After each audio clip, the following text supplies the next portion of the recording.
Hey guys, Tarzan here. It's been a while since I've last made a WoW Resto Druid PvP type video. What I am making today is a quick and simple Resto Druid guide. The last Resto Druid guide I made was in Cataclysm, and it actually did pretty good. Got a lot of good reviews for it, a lot of good comments, and I was pretty happy with it. But this time I'm releasing a Mists of Pandaria quick guide. Now, just to get this out there and out front, I don't claim to be a top-rated Resto Druid. I don't claim to be rank 1. I don't claim to know it all. I'm basically giving you my personal opinions, my experiences, and my choices of how I reforge, gem, enchant, and my personal playstyle. Now, everyone has their own style. People may agree or disagree. This is just my opinion, and I'm just trying to help people out who are new to playing Resto Druid and just have some questions. I will say that I am now, not currently, last season I did hit 2400, so I am now a 2400 3v3 experienced Resto Druid. I do plan to try to push Glad before the season finishes. I am a little behind on gear because I have been pretty inactive this season, and I've also been playing my Warrior, who I'm working on pushing 2k right now. Warriors are pretty stupid right now, but let's talk about Druids, not Warriors. For the most part, my gear is pretty decent. I'm 5 out of 5 Grievous, have the weapons, the neck. I pretty much just need all the offset, which is what I'm working on now. First thing I'm going to go over is my gems. Now, we'll start with the helmet. Excuse me. My meta gem is the Destructive Primal Diamond that gives you plus 432 critical strike and 1% spell reflect. Now, believe it or not, that 1% spell reflect does proc pretty often. I played some 2v2s and 3v3s recently, and I reflected some polymorphs. I reflected fear. It procs pretty often. There are some top current Resto that do use it, but most of them use the one you can buy with Conquest. Me personally, even when I'm gear capped on this Druid, I'm probably just going to stick with this meta gem. For red gem slots, I use the Brilliant Primordial Ruby. Again, that applies to all my red slots and also to the belt buckle on my belt. It gives you plus 160 Intellect. I've always gemmed to match sockets. I don't know why. I know some Druids that gem all 160 Intellect in every single slot. I don't. I always gem to match. For the shoulders, which is a yellow slot, I use an orange gem. I use the Artful Vermilion Onyx. That gives you 80 Intellect and 160 Mastery. Now, Mastery right now isn't bad for Resto Druids. I know some Resto Druids who reforge Mastery versus Haste. Me, personally, I'm reforging to Haste. I used to Mastery, but after playing some matches and BGs and stuff, I feel that Haste is a little bit better right now. But again, I do gem to match the sockets. For the blue gems, I use a purple gem for the blue slots. I use the Purified Imperial Amethyst. Gives you 80 Intellect and 160 Spirit. So basically for the red slots, I use 160 Intellect. For the blue slots, I use the purple gem, which gives you 80 Intellect and 160 Spirit. And for the yellow slots, which is like the ones on the shoulders, I use the orange gem, which is Artful Vermilion Onyx. 80 Intellect and 160 Mastery. In the video in the description, I will link all the gems, all the enchants. I'll link my armory too, just to make it easier for anybody that wants to take a look. Let's go over reforging. Now, my two stat priorities for reforging: Spirit and Haste. If it doesn't have Spirit, I'm reforging to Spirit. For example, the helmet. I have the Grievous Gladiator's Kodohide Helm. Now, some of you are going to say, well, why didn't you get a Boomkin offset? I'm never going Boomkin, and I don't care. So don't even ask, because it doesn't matter to me. I just went 5 out of 5 Resto, because I'm never going to play Boomkin. And the offset is slightly, if that, I don't even think it's better. It might be slightly better, but I didn't go for it. So on the helmet, it doesn't have Spirit.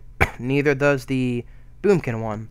So basically what I did was I reforged crit to Spirit. I left the Mastery. Now, if it has a stat like crit, I would reforge that to the stat that you need versus Mastery. So for the helmet, I reforged Critical Strike to Spirit. Now, I'll show you an example of my chest piece. The chest piece already has Spirit, and it already has Haste. So I didn't reforge anything on it. There's no reason to, because it has the two best stats, in my opinion, that you need. My shoulders, for example, already has Spirit and it has Mastery, but again, in my opinion, Spirit and Haste are the top two priority stats, so I reforged Mastery to Haste. So it's pretty simple. If you look at my gloves, it already has Spirit, it has Haste, I didn't reforge it. Now, enchants. I'll just go over the weapon enchants real quick. right now I'm using Jade Spirit. I'm probably going to change that to Spirit of Conquest. I believe Spirit of Conquest is a little bit better, but Jade Spirit's not that bad. Offhand, obviously, 165 Intellect. Now, I'm going to go over my spec right now. Most druids, for the most part, have the same spec. Displacer Beast. Teleports a druid up to 20 yards forward, activates cat form, and increases movement speed by 50% for 4 seconds. Now, initially, in Mists of Pandaria Beta, which I do have a video for, Displacer Beast also used to put you in stealth and remove dots. That was too overpowered, so they nerfed it to where you only blink and you get a speed boost. But I do have a macro so that when I use Displacer Beast, and I'll show it to you real quick, if you look, I Displacer Beast and I put in stealth. Basically, I made a macro that when I use Displacer Beast, it also uses Prowl. It's a pretty easy macro to make, and I'll show it to you real quick.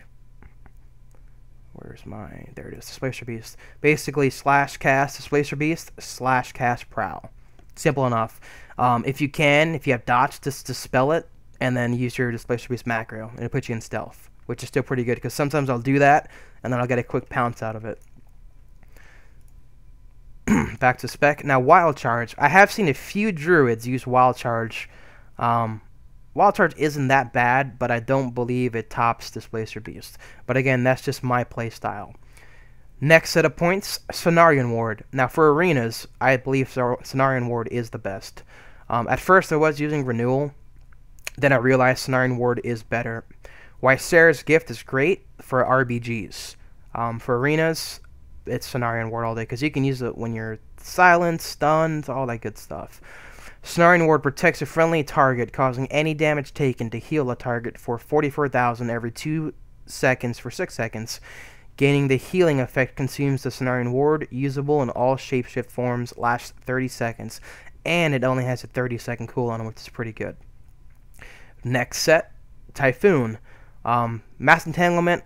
I've never seen a druid use Mass Entanglement, unless you're in RBGs. Even in RBGs, I still see druids using Typhoon, because there's the arena maps where you can knock them off the 2nd floor onto the ground and all that, knock them back, root them. Typhoon is a great move to use. You can also use it if to daze a rogue and then try to get him out of stealth. Now here's the next one. This one I'm sure I'm gonna get some comments on that people aren't gonna agree with me. Incarnation versus Soul of the Forest. Granted, every single rank 1 druid that I've seen uses Soul of the Forest. I'm not even going to dispute that. Soul of the Forest is a great move. Me personally, I die using Soul of the Forest. Probably because I play with the same guys that I've played with forever. I like playing with friends. I enjoy the game more playing with friends versus not with friends. If I had the choice playing with a friend or a rank 1, I'd go with a friend because it's a friend. I still use Incarnation. Incarnation, which is tree form, you get the, armor boosts, instant roots, regrowth spam, all that good stuff.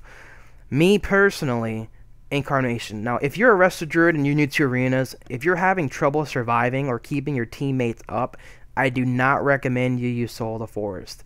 Soul of the Forest gives you that 100% haste every time you use Swiftmen, but if you're having trouble keeping them up, Soul of the Forest isn't for you. Use Incarnation, because Incarnation is a great, excuse my language, it's a great oh shit button when you gotta spam somebody up. Until you can get comfortable in arena more, then you can go to Soul of the Forest. Me personally, I'm probably gonna stick with Incarnation. I know a couple current 2400 druids that use Incarnation. I bet you some of you are gonna say, oh well, who does that? I'll link them to you because they're on Arena Junkies, and they're the ones who have current guides for Resto Druids, and they use Incarnation. Again, it's all about preference and playstyle. I will always be using Incarnation until they remove it or do something stupid with it. Next set of points. Resto Druids either use Disorienting Roar or Mighty Bash. Disorienting Roar is great, depending on the comp that you're running. There are times where Mighty Bash is more beneficial versus Disorienting Roar. Like, I'm going to be running Shatterplay for 3v3. For some reason, everyone calls it God Comp now. I don't know why it's called God Comp. It's always been Shatterplay. But Shatterplay basically is Frost Mage, Shadow Priest, Resto Druid. For that comp, typically I'll switch to Mighty Bash, because the CC train that we can utilize with a 5-second stun versus a 3-second disorient is better. because I can do a 5-second Mighty Bash into a full clone, you know, into a Fear, into a Polymorph, into a Priest Silence, into a Counter Spell. There's just so much you can do with it. And if you get trained, that's why you Displacer Beast. That's why you have a Frost Mage who can Ring of Frost. They can Nova. You have a Shadow Priest that can Life Grip you. Again, it really depends on the comp. There are times where I do use Cenarion Ward for fighting like melee cleaves. I'll use that, run in and, you know, disorient them real quick.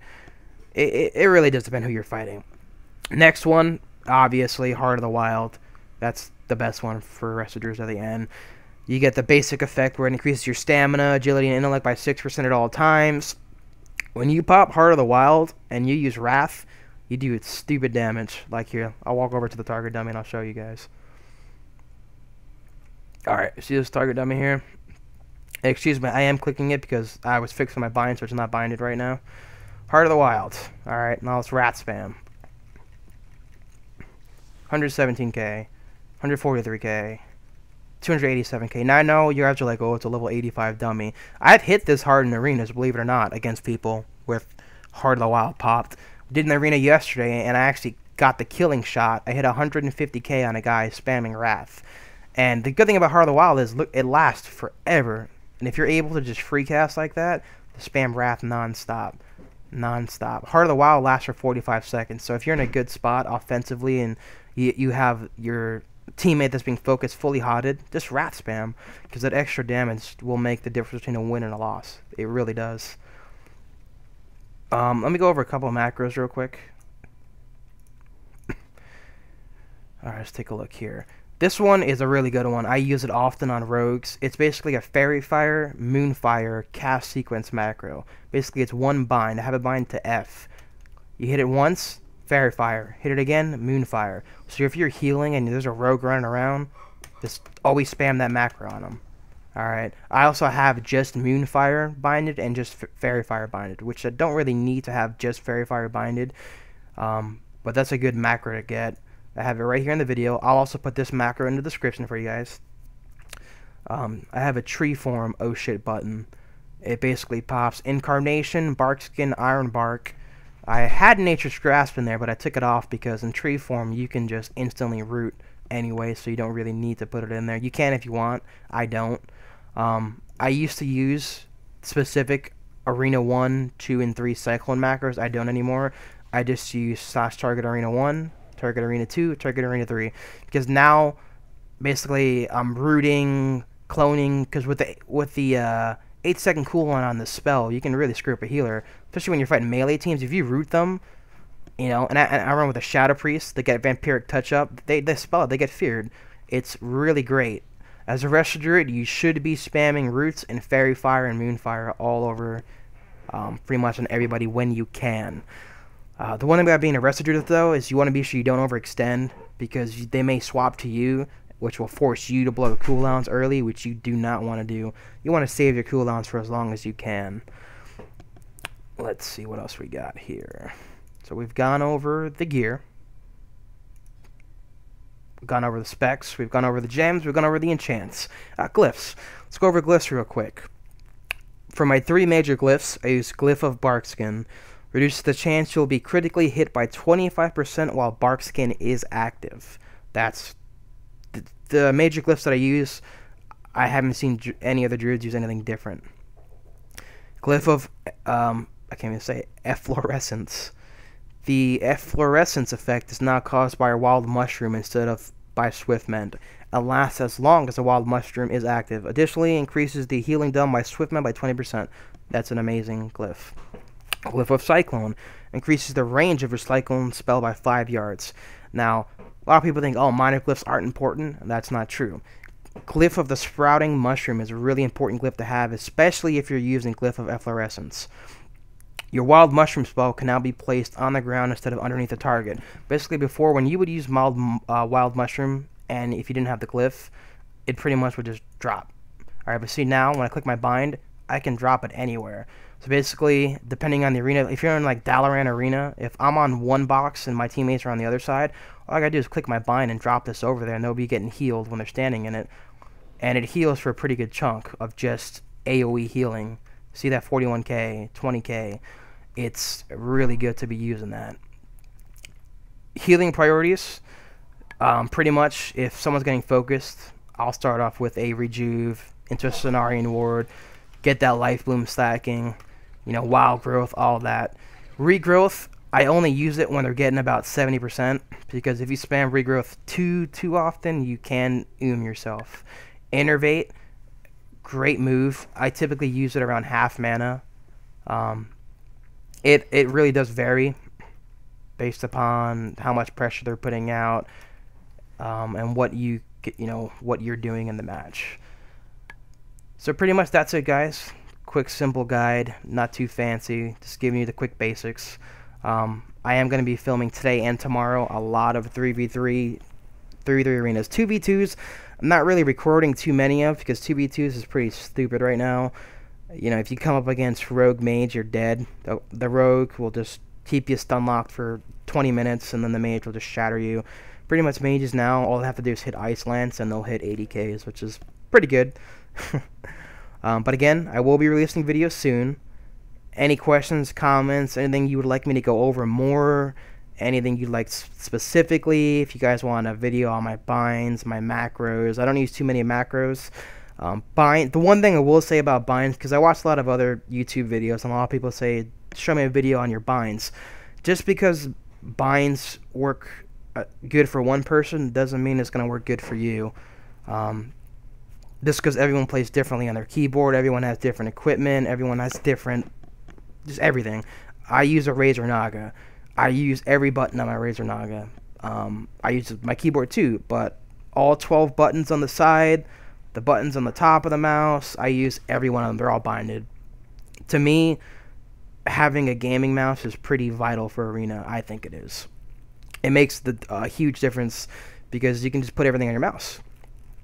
But again, I'll be releasing some videos shortly, and if you guys like the video, feel free to subscribe, like, favorite.